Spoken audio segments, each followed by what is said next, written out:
வணக்கம் நண்பர்களே. சமீபத்தில் கார்கி பவா அவர்கள் எழுதிய கேம் சேஞ்சர்ஸ் உலகையே மாற்றிய ஸ்டார்ட் அப்களின் கதை அந்த புத்தகத்தை வாசிக்க நேரிட்டது. அப்படி வாசிக்கும் பொழுது பெரும்பாலும் வெளிநாட்டுக்காரங்களுடைய மோட்டிவேஷனல் ஸ்டோரி தான் கொடுக்கப்பட்டிருந்து. அவைகளுக்கு இடையில் இந்தியருடைய ஒரு ஸ்டார்ட் அப் கதை கொடுக்கப்பட்டிருந்து.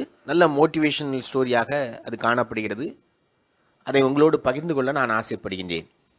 ஹர்துவாகஞ்ச் என்ற கிராமம் எங்கே இருக்குது தெரியுமா? அலிகார் மாவட்டத்தில் இருக்குது. அலிகாரா? அது உத்தரப்பிரதேசத்தில் இருக்குது. ஹர்துவாகஞ்சை சேர்ந்தவர் தான் விஜய். அவருடைய முழு பேர் விஜய் சேகர் சர்மா. நண்பன் படத்தில் பஞ்சவன் பாரிவேந்தனை போல இந்த விஜய்க்கும் படிப்புன்னா 16 பல்லும் தெரியும். அதனால தான் 16 வயதில் முடிக்க வேண்டிய 12ஆம் வகுப்பை 14 வயதிலே முடிச்சிட்டார். ஆனால் கல்லூரியில் சேர்றதுக்கு அவர் 2 ஆண்டு காலம் காத்திருக்க வேண்டியது இருந்தது. அப்போது செலவுக்கு பாக்கெட் மணிலாம் கிடையாது அவருக்கு. வாரத்துக்கு 10 ரூபா கிடைத்தா அதுவே ஜாக்பாட் தான். இப்போ விஜய்க்கு வயசு 45. 10 ரூபா பாக்கெட் மணிக்கே சாத்தியப்படாத வாழ்க்கையில் தான் விஜயினுடைய பயணம் தொடங்கியது. இன்றைக்கி அவருடைய சொத்து மதிப்பு 220 கோடி அமெரிக்க டாலர், இந்திய ரூபாயில் 16,000 கோடி. இந்தியாவின் இளமையான பில்லியனராக மாறிவிட்டார். இவர் நிறுவிய பேடிஎம்மின் இன்றைய சந்தை மதிப்பு 73,000 கோடி. நண்பர்களே, பேடிஎம்மை நிறுவிய நிறுவனர் விஜய் சேகர் சர்மாவை குறித்து தான் இந்த ஸ்டோரியில் பார்க்க போகிறோம். விஜயினுடைய கதையை அவருடைய கல்லூரி காலத்திலேருந்தே நாம் தொடங்கணும். ஹர்துவாகஞ்சில் விஜய் தளபதியாக இருந்திருக்கலாம். ஆனால் ஆங்கிலம் கோலோச்சும் பொறியியல் கல்லூரிகளில் அவருடைய நிலைமை எப்படி இருந்தது தெரியுமா? டெல்லி பொறியியல் கல்லூரியில் சேர்ந்த விஜய்க்கு முதல் ஆண்டில் பெரிய பிரச்சனையாக இருந்தது ரேக்கிங் இல்லை, படிப்பு தான். டெல்லி பொறியியல் கல்லூரியில் சேர்ந்த விஜய்க்கு முதல் ஆண்டில் பெரிய பிரச்சனையாக இருந்தது படிப்பு தான்.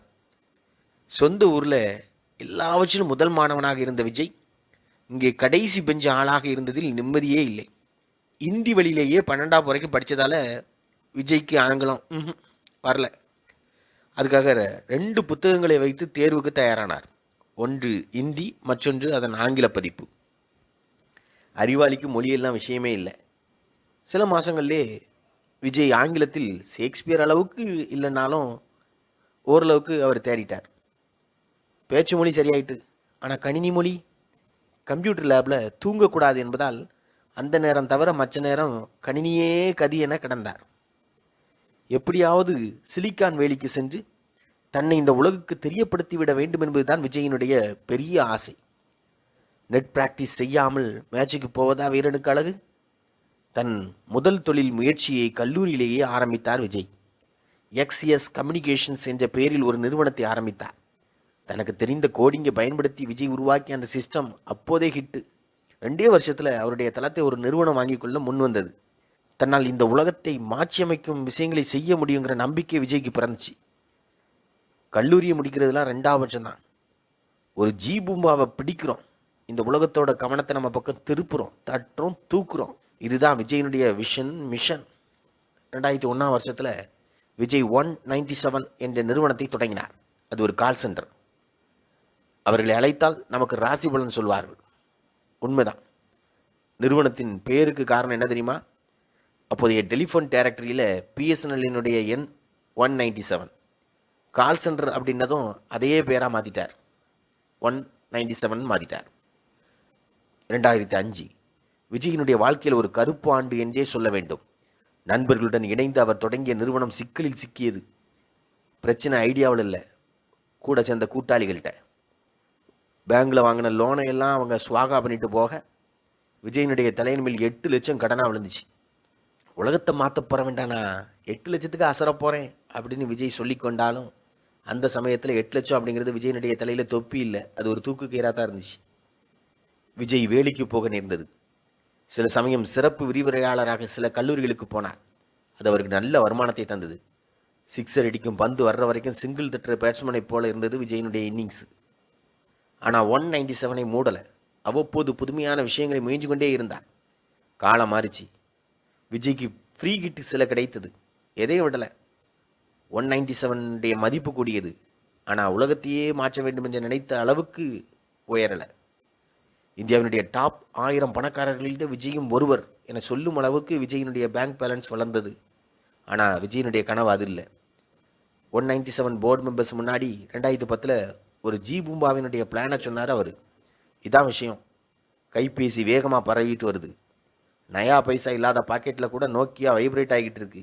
இனி அந்த சுரங்கம் கிடைக்க எல்லாத்தையும் சுருட்டி தனக்குள்ளே சேர்த்துக்கொள்ளும். அதனால் கைபேசி மூலமாக பணம் செலுத்துகிற முறைக்குள்ள முதல்ல நாம் நுழைஞ்சிட்டோம் அப்படின்னா இதான் விஜய் சொன்னதனுடைய சாராம்சம். போர்டு மெம்பர்களுக்கு விஷயம் பிடிபடலை. கிரெடிட் கார்டு என்றாலே இந்தியர்களுக்கு கசக்கும். இதில் மொபைல் மூலம் பேமெண்ட்டா? அவர்கள் தயக்கம் நியாயமானது தான். விஜய்க்கு ஒன்று தெரியும். அவரது ஐடியா அவர்களுக்கு புரியாமல் போகலாம். ஆனால் அவர் மேலே அவர்கள் நம்பிக்கை கொண்டவர்கள். அதை வைத்து தன் ஐடியாவை முன்வைக்கலாம் என முடிவு செய்தார். அந்த பிரம்மாஸ்திரத்தை ஏவினார். என்னோட ஷேரில் இருந்து 15 கோடி இந்த டேபிள் மேலே போடுறேன். இந்த ஐடியா பிளாப் ஆனால் 15 கோடியும் உங்களுக்கு டீலா அப்படின்னார். அவர் நம்பிக்கையினுடைய அளவு போர்டுக்கு புரிந்தது. தலையசைத்தார்கள். இதை இவன் செய்வான் அப்படின்னு சொல்லி மற்றவங்க நம்புகிற விஷயத்தை செய்கிறதுல என்ன சார் ஃபன் இருக்குது? செய்ய முடியாத விஷயத்தை செய்கிறது தான் சந்தோஷம், மகிழ்ச்சி, திருப்தி, ஃபன்.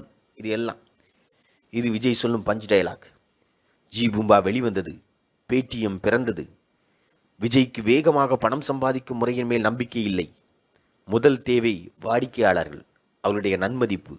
அதுக்கு பிறகுதான் வருமானம். அதுதான் வாட்ஸ்அப்பின் ஃபார்முலா.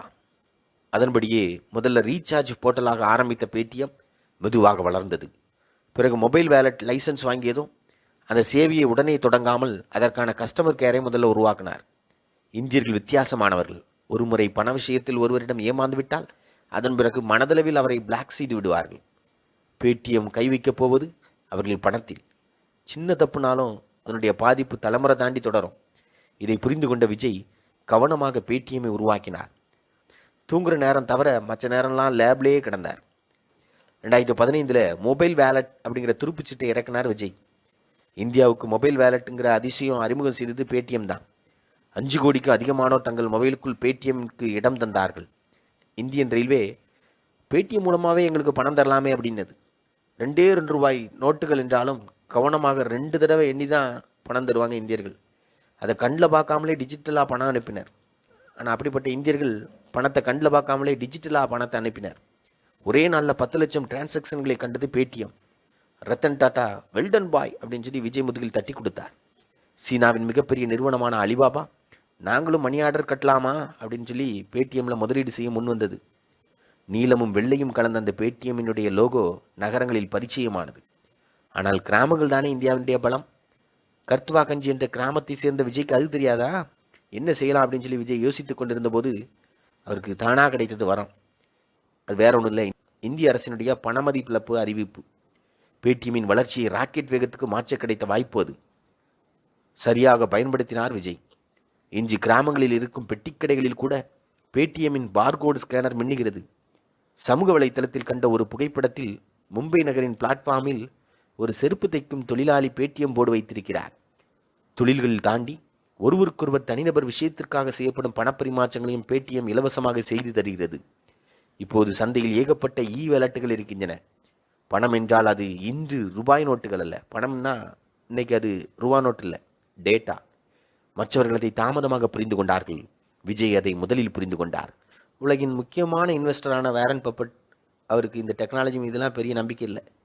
அவரிடமிருந்து ஒரு நிறுவனத்துக்கு முதலீடு வாங்குவது என்பது மே மாதத்தில் சென்னையினுடைய மையப்பகுதியில் போர் போட்டு தண்ணீர் எடுக்கும் வேலையை விட சிரமமானது. ஆனால் பாருங்க, அவர் பேடிஎம்மில் முதலீடு செய்திருக்கிறார். இன்றைய தேதியில் இந்தியாவினுடைய மதிப்புமிக்க ஸ்டார்ட் அப் பேடிஎம். அதை உருவாக்கியவர் ஒரு கிராமத்தை சேர்ந்தவர்.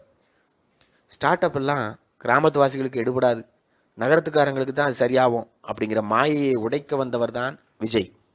நண்பர்களே, இந்த விஜய் அவர்களுடைய ஸ்டார்ட் அப் எப்படி ஒரு வெற்றிகரமாக முடிந்தது என்பதை நாம் வாசிக்கும் பொழுது நமக்கும் ஒரு உத்வேகம் கிடைக்கிறது. அப்படித்தானே? நன்றி.